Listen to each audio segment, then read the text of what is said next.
Hello, everybody, and welcome to WINSTEL-Vision. We are live for the Winstel Cuts series here at Laguna Seca, alongside with Tyler Head. Tyler, what are you expecting here at Laguna tonight? Well, this is going to be a lot different discipline of racing, with this being left and right turns, a road course in Laguna Seca that's really tricky. Obviously, everybody knows about the corkscrew, but there's some other tricky corners in here with the setup that's in these cars for these drivers. So it's going to be very interesting to see who can hit their marks the most consistently throughout this race, because I think that's going to be a tall task. It is, especially going through that corkscrew there. A lot of hard corners at this racetrack. It is not going to be an easy one to get the win tonight. Got quite a few good drivers in this field. Got Garrett Lowe up there who will probably make peak next year. And it's going to be a quite an interesting show. I think we'll start the night off by interviewing Jose Salas Jr. and see what his game plan is. We are here with Jose Salas Jr. Do you have us, Jose? Hello. What's your game plan tonight? Win the race. And how do you plan on doing that? Crashing the field. Map 1, turn 1. Well, drivers, that's going to be very interesting. Thank you, Jose, for that fine interview. Do you think moved out of your channel? I had another question for him. Hold on. Let's bring him back down here. User was moved Jose, to you your still channel. got us? Hello. Do you think you're going to be able to wreck the whole field from 12th? It's possible I can turn the pace trap. That's very true. All right, good luck out there, driver. Yes. All right, they are getting ready User to was moved roll out of off. your The channel. pace car will roll through the field tonight. If you see a caution tonight, it's a little bit different than normal. You will not see a pace car on the track, as the drivers will be their own pace car. So a little bit different than what you normally see here on iRacing. As you can see, Graham Bolin took the top spot, followed by, who's right beside him there? Sorry, I'm having a mix-up. Garrett Lowe took the top spot, followed by Graham Bolin in second spot. And you noted the caution procedure for tonight, so taking iRacing cautions out of the equation for tonight, we have a couple of admins who are going to be monitoring the race, watching for any incidents that should truly warrant a caution, and should any of those arise, at that point, that will be communicated to the field. We are under a caution. You're racing back to the line under those conditions, and then once you get to the line, you slow down to a pace speed of about 45 miles per hour. And the leader's going to be setting that pace, and everybody's going to be riding behind them. Just to note, the pace car is off to a wild start here already. These guys are already flying down here. They look to be doing about 60, 70 miles an hour trying to keep up the pace car under this pace lap.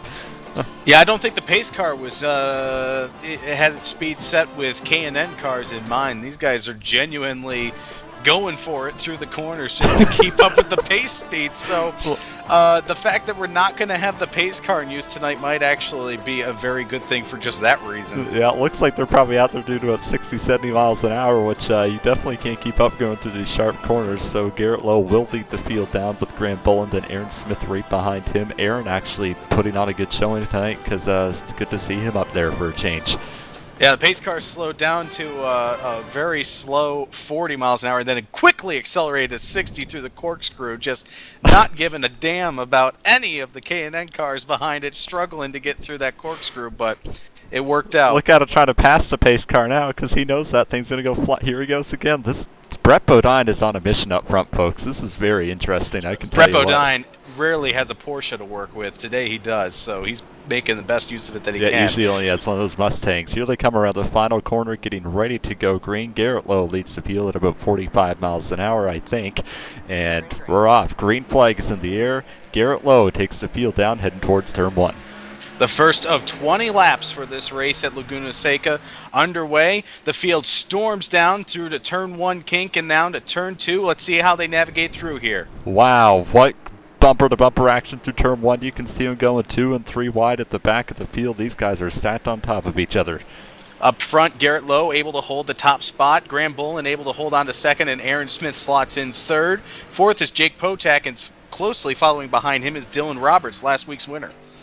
Ron Doucette side by side there for the 8th place with Tucker Minter, drops back in line. Then Triffin Davis right behind him with Ali Osman going side by side into whatever corner number this is. Don't ask us, guys, because this is an unusual track for us. Yep, Triffin Davis able to take the spot, and Andy Trupiano looks like is going to follow him through that gap there to get around Ali Osman.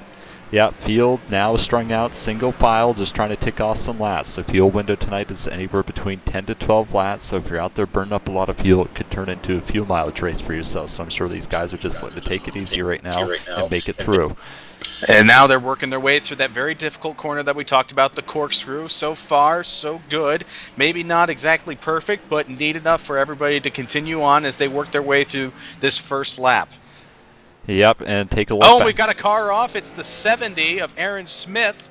And that is not good for him. You know how we were talking about how it was good that he was up there? Well, now he's not. We're going to take a look at what happened here. Comes around that second last corner, and does he get loose? Oh, he hits the gravel and just loops it. So that's going to be a setback for him back to 16th place.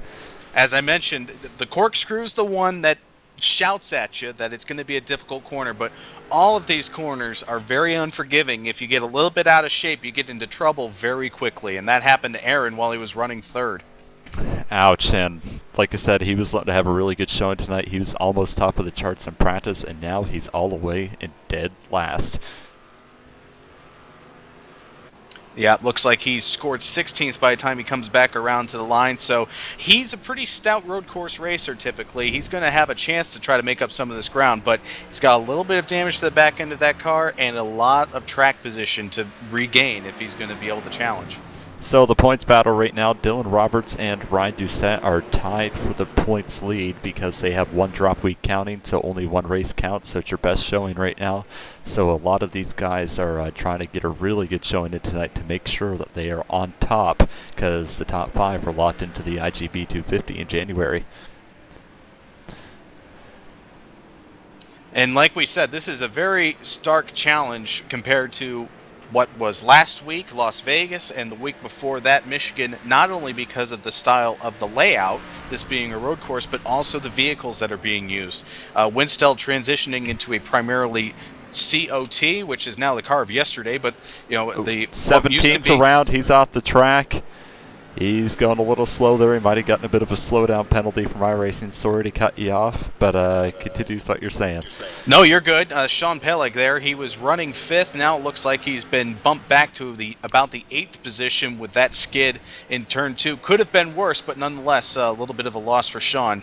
Anyway, what I was going to say is this is a different track and car for these drivers. And Brennan, obviously, you've been running this league for a while. K&N cars have been part of it for a good amount of time. What's the difference between these vehicles versus the COT that these drivers have started to become used to? So we started to use the K&N car. Obviously, it had a bit more speed. It didn't have any more horsepower, but iRacing a couple builds ago decided to add more drag. So now at somewhere like Chicagoland, they only do about 183, whereas before they do about 190, so the car was still acceptable. But now what we see is that with the added drag, these cars can, like I said, only get to about 183, and they only have a 7,800 RPM limiter and 625 horsepower. The COT has 975 horsepower and a 10,000 RPM limiter, and I can tell you folks, if you were watching Vegas last week, that was some amazing racing, and that's exactly why we're switching to that car. But here on the road courses, this K&N car still provides a unique challenge and can be pretty peppy as far as the racing. That it can. They still function well to road courses, and that's why we haven't phased them out yet, because we do not have the COT 100% where we want it for the road courses yet, and that's why we took this extra season before we completely phased them out. And you will be able to watch the season finale live at Montreal on WINSTEL-Vision. So that's going to be an interesting season finale. I expect it's going to come down to the bitter end. You can see Dylan Roberts has worked his way back up to the 3rd place by Jake Potak, and really the field has just kind of strung out a little bit here at Laguna Seca, which is about what we expected, but you do have a gaggle of cars from 6th place back to 9th. I was about to say, there is a pretty close train riding through 6th place, and when you got him like that, you saw Nick Doucette slide off a little bit there as they were heading up the hill, and now he's under attack for that 6th position from Tucker Minter as they work their way through the corkscrew. Wow. Very difficult place to go side by side. They make it work, though. What a daring pass by Tucker Minter to go into the corkscrew and get by Nick Doucette. That if there's one place I'm usually not passing, it's the corkscrew. But he just did it, and here goes Sean down to his inside trying to get a pass on Nick Doucette. Yep, Sean Pellick trying to recover from that skid that he had in turn 2, looking to take away the 7th position from Nick Doucette. Oh, and possibly some contact there. Wow, he's in the dirt. They're 3 wide down the front straightaway.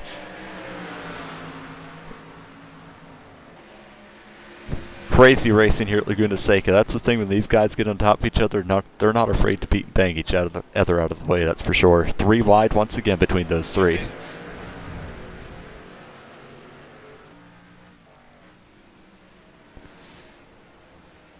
Action heating up here at Laguna Seca. Sean does not have any damage to the car, thankfully, from spinning out earlier. Triffin Davis looks to be trying to make a bit of a comeback back here in 10th place. Aaron Smith, however, he has moved himself up from 16th all the way up to 11th spot after dropping back from 3rd to 16th. Now back up to 11th. Once again, Nick Doucette's in the dirt. Yep, Nick Doucette, he's having a bad couple of laps here, and he's trying to get back into a rhythm and not having a lot of luck doing so, finding himself off course a lot, and it's putting him back under fire pretty frequently here. He's now being challenged on his right-hand side, heading towards the corkscrew by Triffin Davis. Oh, Nick gets loose going into the corner. They're bouncing off each other. Oh, and there's Aaron Smith trying to recover from his early spin on lap 1, now following Triffin through to take over what I believe will be the 10th position by the time they come back to the line. You know, if Aaron can make it back up to the top 3 some way, somehow, that's going to be an amazing feat in itself. Back up front, though, Garrett Lowe is pulled away by 1.3 seconds over Graham Bolin. Then Dylan Roberts behind Graham Bolin by over 2 seconds. So that gap is widening, and Jake Potak looks to be closing in on Dylan just a little bit now. Yeah, Jake Potak closing in on Dylan, but Dylan really closing to within striking distance of Graham Bolin, too, should he find himself off course. Yeah, and we're going to bring out the driver. Well, we have it called through the field right now, but you can see that Potak right now is currently running 5 point some seconds behind the field. I had a goofball and forgot to add the other cars on the track, so that way you can see where everybody is. Just excuse that. This is what happens when this is our first broadcast, folks, so expect a couple errors here and there. But you're about to be able to see every single car going around the track and just how strung out this field is right now here at Laguna Seca, which, like I said, is pretty normal for a road course. Oh, and this is what I was talking about. Graham Bolin just went off in the corkscrew, and that's allowing not only Dylan Roberts to go by for 2nd, but also Jake Potak to take over 3rd. That's really going to hurt, and it looks like Wyatt Warner's bringing up the rear of the field. He has a smoking race car on the track right now, so I don't know if he's just trying to finish some laps before he really needs to take his pit stop, but that car is pretty hurting, and Cruz Monsivais back to 15th. Back up towards the front, Graham Bolin now sliding into the 4th position, trying to get back into a rhythm after that skid through the corkscrew. He's still within striking distance of Jake Potak and Dylan Roberts should they have a similar mistake, but the order of business right now, get back into a rhythm, because this is a track where once you get out of a rhythm, it can be very easy to compound your mistakes, make more mistakes, trying to make up for lost time. That's very true. Somewhere like this track, it's very easy to lose a lot of ground, and it's very, very hard to make it back up when that ground is lost. We're on board right now with Graham Bolin, watching him come up through a little bit of a fast part of the track, then you get to slow way down to take this hard left-hander, and we're going to stay on board with him as he comes up towards the corkscrew, because this corner is always scary because you don't really know where you're going to end up. It's a very difficult corner to negotiate your way through, especially when you're trying to make time on somebody else, or as we saw earlier in the race, trying to complete a pass through the corkscrew. Not only as the person trying to make the pass, but as the person trying to defend through a pass. It's a very difficult place to navigate through. Whoa! He just slides out the racetrack again.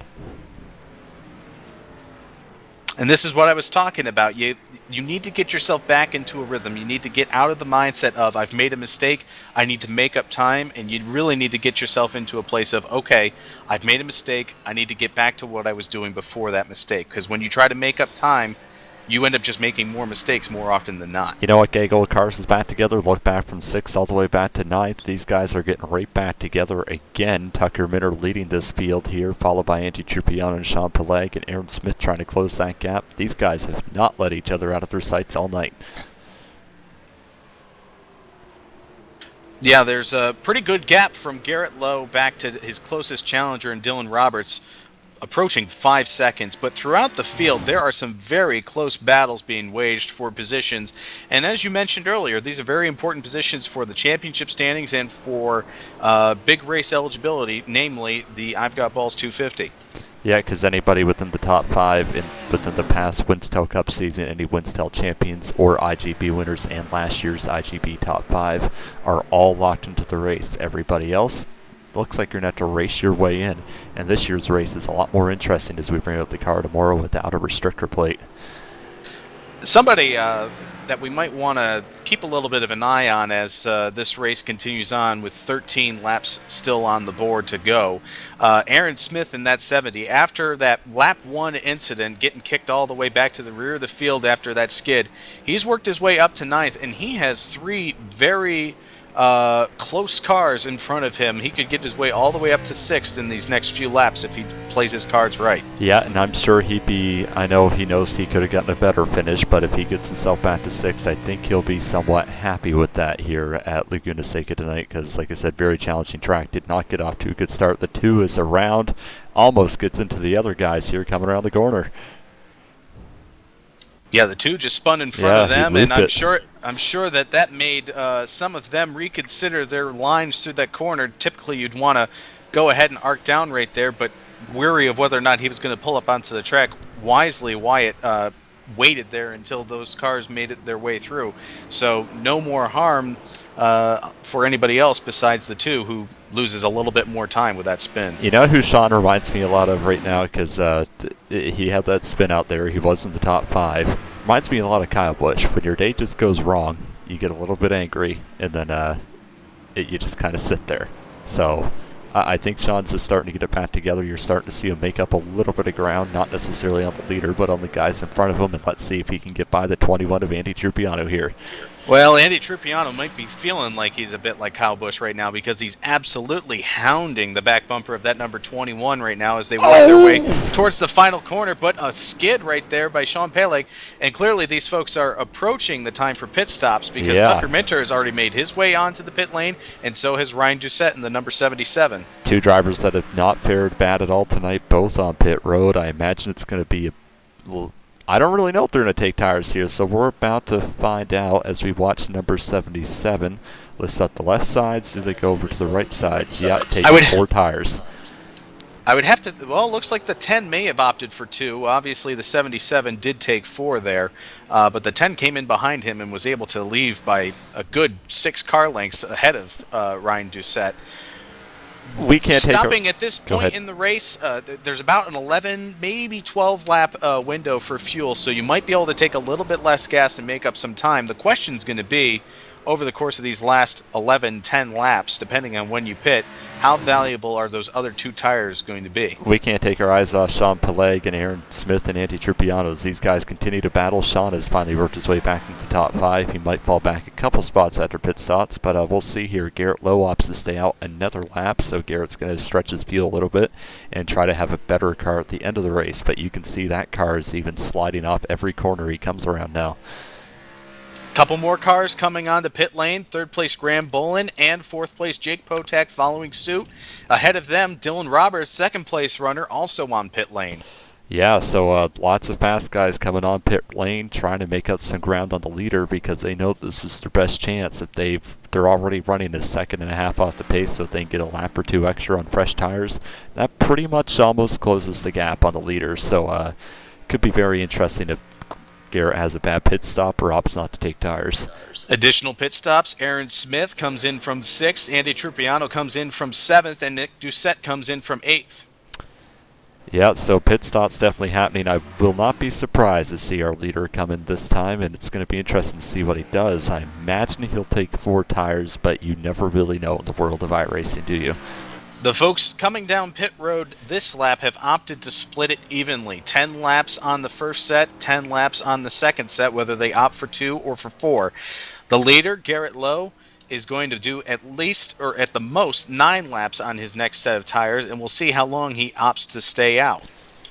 Yeah, but I know that fuel window. He's probably going to get up at one more lap and just say that here he comes down pit lane. We're going to keep our eyes on Garrett here as he comes down pit road because this is one of the most important pit stops of the race. Does he take 4? Does he take 2? Or what does he do? Because it's going to be very determining on how much Dylan Roberts and Jake Potak catch up to him. Now, he had the luxury of pitting when he desired and avoiding pit lane when it was at its busiest, not having anybody else affect his entry, his exit, what have you. Now the question's going to be how much time did he give up, and most critically, does he avoid a pit penalty that would really crush his race? Because so far he's had the field covered. He has just opted to take 2 tires, and guess who just got in front of him? Dylan Roberts is going to be your new leader after pit stops are complete because Sean is yet to pit. And we can see here just how much you're talking about, how much our fresh tire is going to be worth. Well, Dylan Roberts was several seconds behind Garrett Lowe before the round of pit stops began. He comes in a couple laps earlier, and now he has a good 2.5 or so seconds on Garrett Lowe. So that's a huge shift. Now, something interesting. I'm looking at the pit stop times. Dylan Roberts, 6.3. Garrett was almost 15 seconds. So you know what that means. 2 tires versus 4 up front. Can Dylan hang on? We know Sean has to come in this time. So Sean, well, he's going to be losing the lead here this lap for sure. So the battle's between Dylan and Garrett right now. And this is going to be a wild one, folks, because both these guys are good at road courses. They both know what they're doing.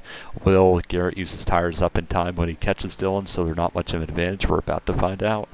And this is going to be a different element of the race for Garrett Lowe. Up until now, with winning the pole and nailing the start, he's just been racing the track. Now he has another competitor that he's going to have to race in addition to racing this track, which we have seen other competitors have trouble with. It is no easy task just getting around this place and making good time, but also trying to make a pass, make up time on somebody who's been able to get ahead of you. That changes the game. Yeah, no one on the track is as close as these two are to each other right now, so we're going to keep our eyes on this because last time by, Garrett Lowe, well, sorry, the times are a little bit off because Garrett came out of the pits, says Dylan ran a 125 and Garrett ran a 144, so the time isn't exactly accurate, but I think visually we can tell he probably closed up half a second. Yeah, it looks like it's about a second difference between these two. He is definitely coming on Dylan Roberts with a full head of steam. The question's going to be, can he set up a pass in a place where you can realistically complete a pass, and how well is Dylan going to be able to defend with just 2 tires? Garrett's been the fastest car all night long, so it's going to be really hard to say. I know Dylan's a good driver, but when you get someone that's been a 1/10.5 faster every lap than you have, and they have 4 fresh tires, I think it's just a matter of time before Garrett gets by him. Wow, we've got a lot of dirt on this racetrack. It's funny to see every corner they go around, they get dust flying everywhere. Well, they're working on 8 laps to go. When they get back to the start-finish line this time, there's going to be just 7 laps to go. It's going to be a tall task for Dylan Roberts with Garrett Lowe working right up the rear deck lid of that car right now. It's going to be a tall task to hold him off for 7 laps, but knowing Dylan Roberts, he was able to work his way up towards the front and then work the right strategy last week to win. He's going to give it all he can to make it back-to-back. You know what Dylan probably wants to see? A caution. You know what Garrett doesn't want to see? A caution. Well, and I'll tell you that the rest of the field probably would like a caution too, because it would give them all a crack at this. Garrett Lowe diving to the inside. Yeah, here it goes. Garrett Lowe to the inside. Not going to be a huge challenge here. It looks like he's going to get by pretty... just I say he gets by pretty squeaky clean. He just finally manages to clear him out the corner. Dylan doesn't really have much of a run like he'd normally have because I think those 2 tires are not helping him a whole lot right now. And Garrett has the lap car Brandon Cruz Monsivice just ahead of him to deal with. So this battle is not over yet.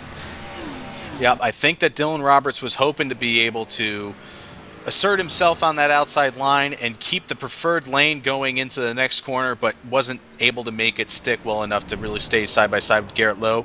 Garrett Lowe back to the point just a couple laps after pit stops. Yeah, Garrett gets by. We're going to look back to 6th place. Sean Pillay and Aaron Smith having a good battle here for 6th. Sean gets by Aaron, it looks like, and these two are all over each other, shuffling back and forth.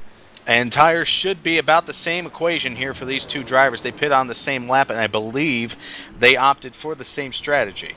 Actually, no, they did not. Sean opted for 2 tires, but Sean stayed out later, so he has 2 tires that are fresher than Aaron's and 2 tires that are older than Aaron's right now. You're correct. I'm mixing him up. He stayed out a couple laps longer, so he's got fresher 2 tires than Aaron Smith, but way older. A second set of the other 2 tires on the other side of the axle on both ends of this car. So obviously, the 4 tires, even with a couple of them being slightly older, superior to the 2 tires that Sean Pelegoff opted to take. Yep, and up front, we're not looking at it right now, but just by the lap times, Garrett Lowe is running about a second faster every lap. Aaron Smith just about a 10th faster than Sean. These guys are all over the place, and look, the 70, the 17, and 21 back together, and it looks like Graham Bolin is around on the racetrack. Wow, Graham is around, gets loose going into the corner, and just loses the race car. That is not good at this time of the race. Yeah, he was having a good run up until that point, too.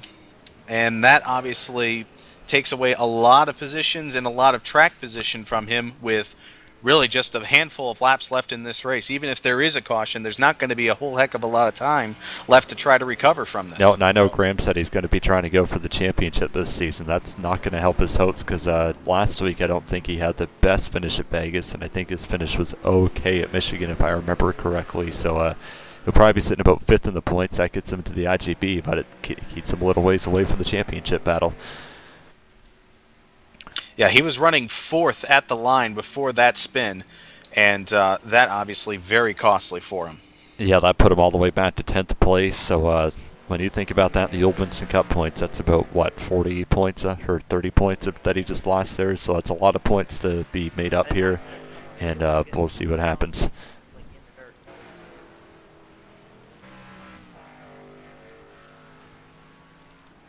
Tucker Minner. Sean.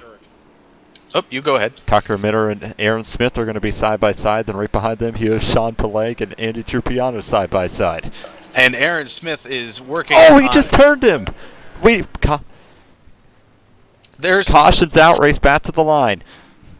The caution has just been thrown. We're going to have a late race restart once again. And holy smokes.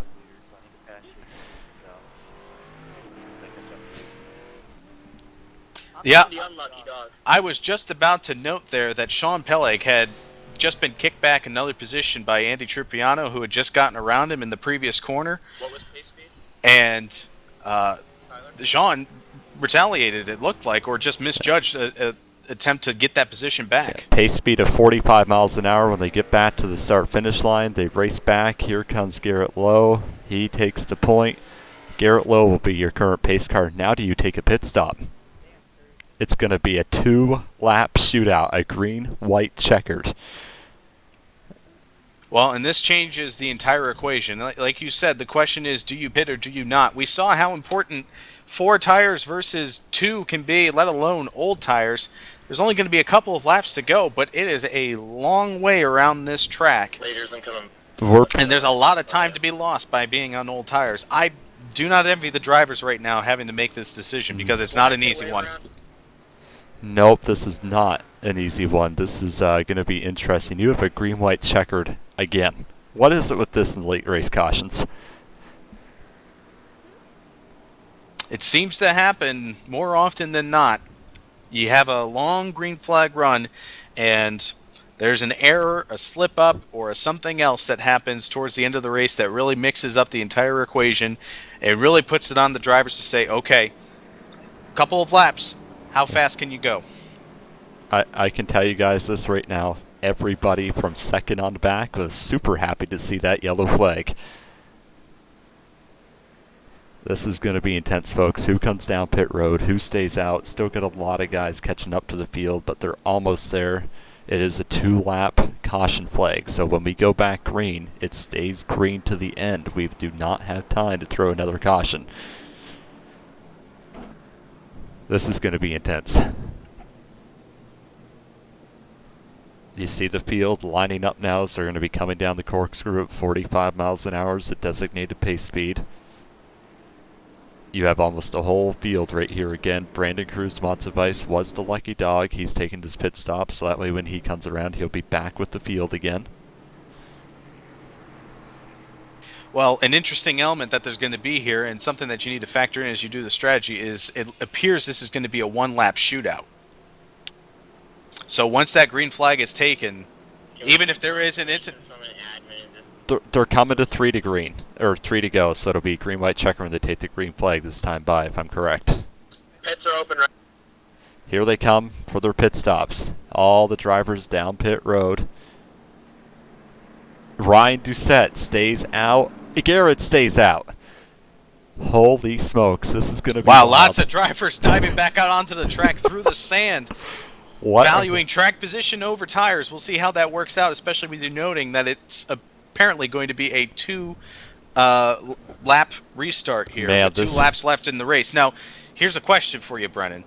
If there is a caution after these guys take the green flag with 2 laps to go, are these guys racing to the end, or are they racing to the white flag and the yellow flag at the same time, and that's the race? They are racing to the very end of this race, as far as I'm concerned, so this is going to be a wild one. They still have 2 laps that they have to survive. Well, and that's going to change that. Knowing that, I would have taken a different strategy there. I would have come in and taken the tires, because over the course of 2 laps, I want to be on the attack. I don't want to be on defense that whole time. Yeah, they have a 2-lap dash, and this is going to be a wild one. I know I probably should have clarified that in the driver's meeting for them. That was my mistake, but this is our first time with this caution policy, so it'll make things a little bit wonky until we get a couple of the kinks worked out. But anyway, they're lining up double file, restarting this time by. We will get the green flag when they come to the start-finish line. And so just to clarify with you, Brennan, Just because if it's there's an late incident, race, late race restart, all or nothing. It is. if there's an incident at all, these guys are racing to the completion for the full 20 laps, period. There will not be another caution period. That is correct. So it's balls to the wall here at Laguna Seca for 2 laps. They have about 2.5 minutes of green flag racing to go, and these guys are anxious.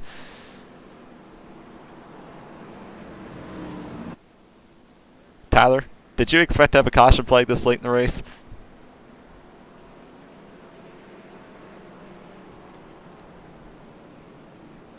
Here they come towards the corkscrew. The whole field ready for a 2-lap shootout. Dylan Roberts is the first car, I think, that came down pit road. He restarts in 7th place. So can he work his way through the field? These guys are going to be on top of each other.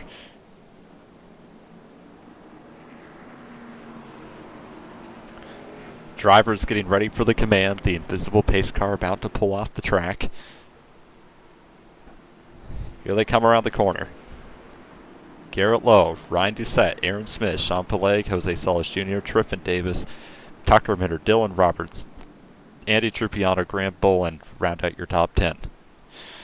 Yep, we're about to find out over the course of 2 laps around this course what is the better strategy. Staying out, holding on to track position, or taking fresh tires and attacking. If anyone can stay out on old tires, here they go, getting ready to go green. Drivers waiting for the command down the front straightaway. Garrett Lowe leads the field. Here they come. Green flag is up. Oh, they spin their tires. Ryan Doucette's around. Garrett completely missed the start of the race. Garrett jumps back to the front. Oh, Garrett just spins going into the corner. Big crash in turn 1. Wow, what? Aaron Smith takes the lead. Tucker Minter to the inside. Side by side for the lead, Tucker Minter and Aaron Smith, and Grant Boland right behind. Who's it going to be?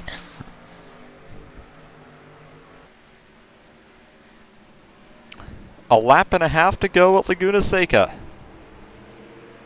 3 wide for the lead. Yep, Tucker Minter trying to hold on here. Aaron Smith on the attack as they work their way up the hill after that calamity in that second corner. It looked like Garrett bunny hop going into the corner, spun out in front of the field, and that took out Sean. I'm sure he's not too happy about that one. Garrett went upside down. That was the big one. Oh, Tucker Minter's around! Aaron Smith is the new leader again, followed by Grant Bolin. Holy smokes, what a whale of changes in a lap. Aaron Smith trying to get his first Winstel Cup Series victory. He's been in the series for 2 years. He wants his bat more than anybody else, and he goes around. Grant Bolin takes the lead. Oh my gosh. Dylan Roberts on fresh tires going to try and close the 2.5 gap in 1 lap. Can he do it?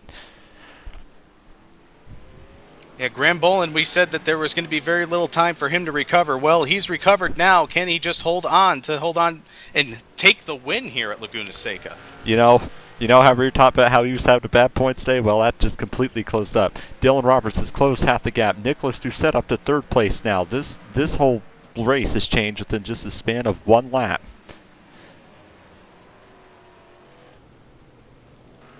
Graham Bolin has a comfortable lead right now, but what he can't afford is a mistake, because that would put Dylan Roberts right back onto the back bumper of his number 31. Yeah, Graham Bolin coming around. It looks like there's something weird going on at the front straightaway across the start-finish line. With 49 and the 77 and the 48. Scoring, it appears to have been messed up a little bit here. It's showing that the results are currently unofficial. Graham Bolin comes around.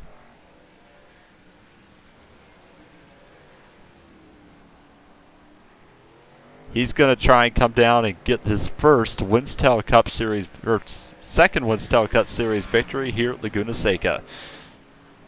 What a wild race. Alrighty, we are going to take a break.